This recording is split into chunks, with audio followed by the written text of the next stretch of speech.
Guys, good morning, good afternoon, good evening from where you're watching from. You're welcome to my YouTube channel. So in this video, I'll be making my beautiful baby girl a ponytail packing day. Yeah, she's such a beautiful princess, ebony beauty.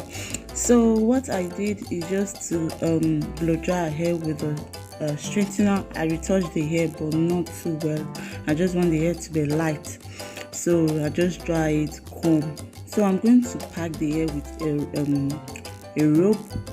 So this is the rope I'm using to pack it. You can pack it with elastic, whatever you have, you can just pack it. So I'm going to pack it very tight. I'm going to pack it tight, but not very tight. You know, she's still a baby. So this is me packing the hair. So after packing it, I'll just take a little piece of expression and I'll divide it into two, the way I am doing it now. So guys, let me leave you guys to watch this video, and after watching it, I'll divide the hair into three parts. So I'll just try to weave first part in and I'll take it out. So this I'm going to weave it throughout. So let me leave you to watch this video. If there is any question, feel free to let me know in the comment section. And if you love this video, please help me share, subscribe, comment. As you do that, God bless you in Jesus' name.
look at my princess. She's really happy. See, she's giving us a she really loved her hair. She was really happy. Thank you so much, guys, for watching. Please, if you have not yet subscribed, please go and do so. And if there's anything, let me know in the comment section. As you do that, God bless you in Jesus' name. Bye, and see you in my next video. I love you all. Bye. Mwah.